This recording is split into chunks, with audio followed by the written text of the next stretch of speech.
बिस्मिल्लाहिर्रहमानिर्रहीम। अस्सलाम वालेकुम नाजरीन, आज हम कर्ज कहानी के पार्ट 3 के साथ आपकी खिदमत में हाजिर हैं। लेकिन कहानी में आगे बढ़ने से पहले आप तमाम दोस्तों से इल्तिमास है कि हमारे चैनल दुआ वॉइस को सब्सक्राइब कर दीजिए और साथ घंटी के बटन को दबा दीजिए ताकि हमारी आने वाली न्यू वीडियो का नोटिफिकेशन आपको मिल सके। शुक्रिया। मेरी बीवी महानूर को इस मामले में फोकियत हासिल थी कि वो दीन के बहुत करीब थी। अफशा भाभी और फयाज भाई की बीवी भी नमाज रोजे की पाबंद थी, लेकिन मेरी बीवी बहुत ज्यादा मजहबी मिजाज की थी।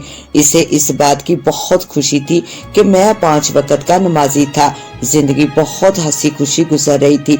हम भाइयों की शादियों को 4-5 माह गुजर चुके थे। एक रात हम सब खाने से फारग होकर खुश गप्पों में मशगूल थे। अब्बा अपने कमरे में जा चुके थे, बाकी सब लोग मौजूद थे कि अचानक एयाज ने अफशा भाभी को मुखातब करते हुए कहा, बड़ी भाभी आप ये बात ज़हन नशीन कर लें कि हमारे घर से ये आखिरी बारात थी जो आपके मेके की तरफ गई है। आइंदा ऐसा नहीं होगा। मेरे लिए ऐसी कोई कोशिश ना कीजिएगा। इसके लहजे में मुस्कुराहट थी। मेरे प्यारे देवर जी, तुम फिक्र न करो। तुम तो खुद को मेरी तीसरी औलाद समझो। तुम्हारे लिए तो मैं अपने खानदान का सबसे अनमोल हीरा ढूंढ कर लाऊंगी। अफशा भाभी भी बहुत शौक लहजे में बोली, आपने अपनी हुक्मरानी कायम कर रखी है। गजब खुदा का, एक ही घर में 3 बहनें। आप बिल्कुल फिक्र न करें और ऐसा सोचिए भी ना। एयाज फिर मुस्कुराहट बड़े लहजे में बोला, मेरे नन्हे मुन्ने बच्चे, अभी आपकी उम्र नहीं है इन बातों की। अभी काफी वक्त है कि हम आपकी शादी का सोचें। तुम अपना मुंह धोकर रखो, ये वक्त ही बताएगा कि क्या होना है। अफशा भाभी ने भी इसे चढ़ाने वाले अंदाज में जवाब दिया, एयाज के लिए जब लड़की देखेंगे तो अफशा की राय सबसे अहमियत वाली होगी। इसका ही फैसला माना जाएगा। आखिर मेरी दोनों छोटी बहू जो इतनी समझदार, प्यारी और सलीका शार है, ये भी तो अफशा का ही इंतखाब है। अम्मी जो कम ही बोलती थी, एकदम अफशा भाभी की तरफदारी करते हुए बोल उठी। एयाज ने मसनूई लाचारगी और बेबसी से पहले अम्मी और फिर सब की तरफ देखा और कहने लगा, जब अपने ही साथ छोड़कर गैरों से जा मिले तो फिर बंदा क्या कर सकता है। फिर बंदा सिर्फ ये कर सकता है कि काम काज पर तवज्जो दे और बड़ों की खिदमत करता रहे। इस बार फयाज भाई की बीवी माहरूख भाभी भी चुप ना रह सकी। चलो एयाज मियाँ, चलो बाहर निकलो, यहाँ तो सब बेगाने हैं। मसनूई मस्कीन सूरत बनाते हुए एयाज कमरे से बाहर चला गया। ये हकीकत थी कि सबसे छोटा होने के नाते वो सबका चहीता और लाडला था, मगर अफशा भाभी का तो वो बहुत ही लाडला और फरमाबरदार था। अफशा भाभी ने दुरुस्त ही कहा था कि अपने आप को मेरी तीसरी औलाद समझा करो। खुद एयाज भी सबसे ज्यादा इनकी बात मानता था। इसी तरह इनके बच्चे भी अपने एयाज चाचा के दीवाने थे। वो इनका बहुत ख्याल रखता था। वो अपनी अक्सर फरमाइशें माँ बाप से नहीं बल्कि इससे बयान करता था। शादी के बाद 1 साल से भी कम अरसे में कुछ अपने दिल की वजह से और कुछ अपनी बीवी की तरगीब की वजह से मैं सुन्नत नबी पर अमल करते हुए बारिश हो चुका था। इसके साथ ही अल्लाह ताला ने मुझे बेटी की शक्ल में रहमत से भी नवाज दिया था। जबकि मेरी बेटी के 2 माह बाद फयाज भाई भी एक बेटे के बाप बन गए थे। बेटी का बाप बनकर मैं बेहद मसरूर था और मेरी माफियों का सिलसिला भी जारी था। जिंदगी का सफर सुकून की डगर पर रवा दवा था।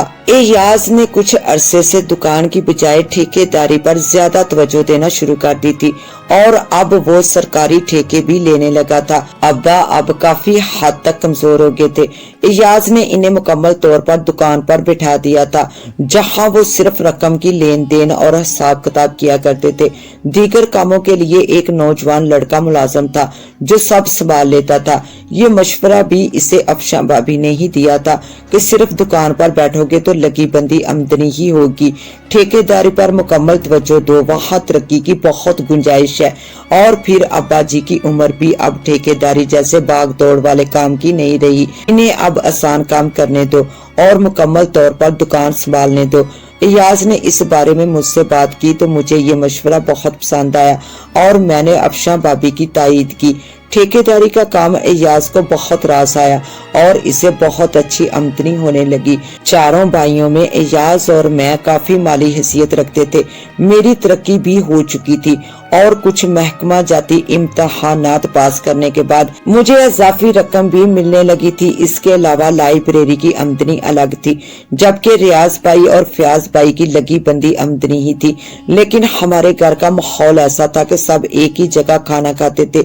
अब एयाज ने अम्मी को काफी ज्यादा पैसे देने शुरू कर दिए थे ताकि वो रियाज भाई और फयाज भाई से मुतालबा ना करें। वो रियाज भाई के बच्चों के कपड़ों लत्थों वगैरह का भी खुद ख्याल रखता था, जिस पर अफशा भाभी इसे मना करती थी, लेकिन वो इन्हें ये कहकर चुप करा दिया करता था कि ये चचा और भतीजा भतीजी का मामला है, आप दखल अंदाजी ना करें।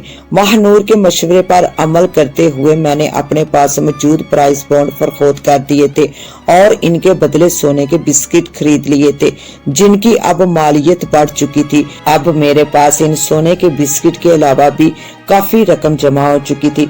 हमारे घर से कुछ फासले पर ही वाक़या एक मकान को इसके मालिक ने बेचने का इरादा किया तो महानूर ने कहा कि हम खरीद लेते हैं।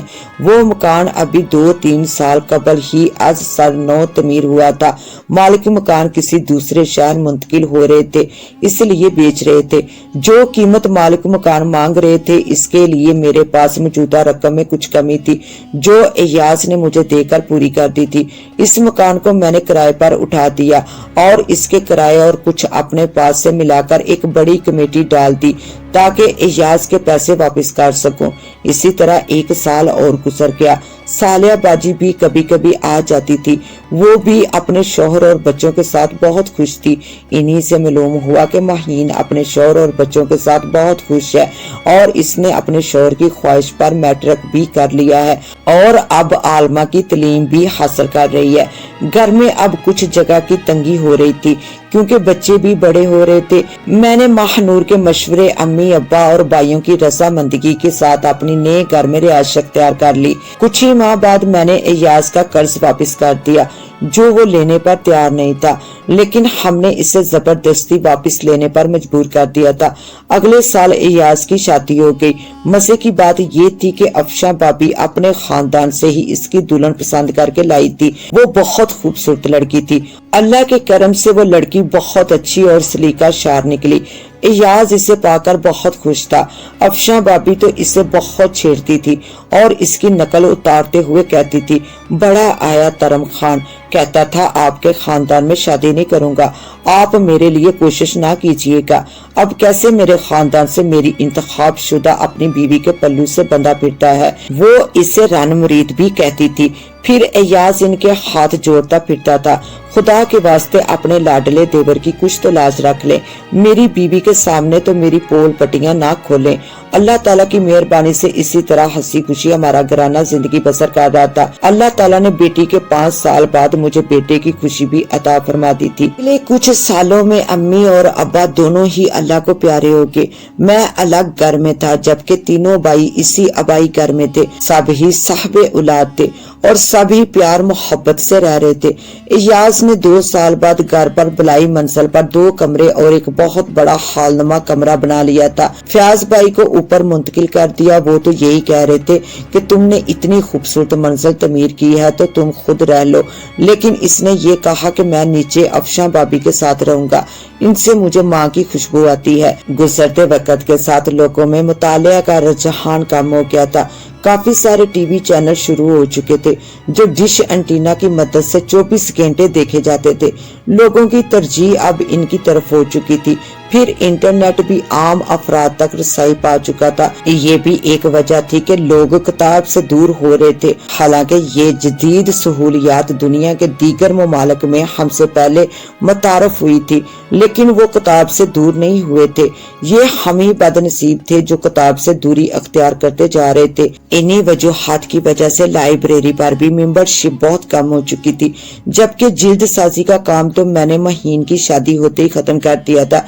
वैसे भी मैं गुज़श्ता 2-3 साल से लाइब्रेरी आमदनी से ज्यादा अपने शौक और अपने दोस्तों के मेल मिलाप की वजह से चला रहा था, क्योंकि लाइब्रेरी हम सब दोस्तों की मुलाकात का मरकज भी थी। लेकिन अब तकरीबन तमाम ही दोस्त शादीशुदा होने के बाद अपनी बीवियों को प्यारे हो चुके थे और लाइब्रेरी पर हफ्तों शक्ल नहीं दिखाते थे। लाइब्रेरी बंद करने का मुझे बहुत अफसोस था, मगर अब इसके लिए मुझे वक्त निकालना मुमकिन न रहा था। इसी तरह वक्त गुजरता रहा। 10-12 साल और बीत गए।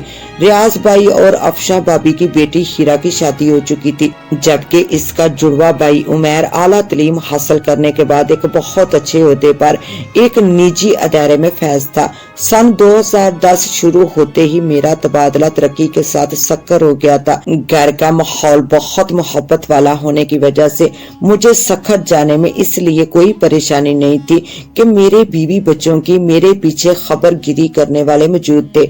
मेरी पूरी रात नीम ख्वाबदीदा हालत में गुजरी। सुबह दफ्तर जाकर मैंने जरूरी काम निपटाए और अपने अफसर से इंतहाई अहम घरेलू परेशानी का बताकर शाम को हैदराबाद जाने की इजाजत हासिल कर ली। रेलगाड़ी निकले 2 घंटे से भी ज्यादा हो चुके थे।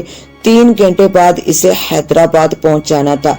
रेलगाड़ी का सफर मुझे बहुत पसंद है, बल्कि ये कहना मुनासिब होगा कि रेलगाड़ी का सफर मेरे लिए एक रोमान है, मगर इस वक्त मैं इसकी रोमानियत से लुत्फ अंदोज नहीं हो रहा था। मेरे दिलो दिमाग में बस एक ही बात घूम रही थी कि अब कर्ज चुकाने का वक्त आन पहुंचा है। अब इससे किस तरह निजात हासिल की जाए, इस कर्ज से जो मुझ पर वाजिब था बरसा बरस से। इमाम शाफी का ये कौल मुझे दिलाए दे रहा था, पाक दामन रहो ताकि तुम्हारी औरतें पाक दामन रहें। ये वो कर्ज है जो एक दिन तुम्हारे घर की औरत को अदा करना होगा। मेरी बीवी ने मुझे फोन पर यही बताया था कि इत्तेफाक से इसने हमारी बेटी सना के फोन पर वो मैसेज देख लिए थे जिनके मुताबिक मेरी बीवी ने ये नताइज निकाले थे कि सना ने अपने किसी दोस्त लड़के के इसरार पर इसके साथ जुम्मा की शाम किसी खाली फ्लैट में जाने की हामी भर ली है। आज बुध का दिन था। इस मामले की संगीनी देखते हुए मैं आज ही निकल पड़ा था ताकि रात तक घर पहुंच जाऊं और कोई सदेबाब कर सकूं। हमने अपनी औलाद की तरबियत बहुत दोस्ताना लेकिन तहजीब के दायरे में की थी। इस कहानी का बकिया हिस्सा देखने के लिए पार्ट 4 का विजिट करें। इसके साथ ही अपनी होस्ट दुआ बाइस को दें इजाजत। मिलते हैं इंशाल्लाह पार्ट 4 के साथ। तब तक के लिए अल्लाह हाफिज।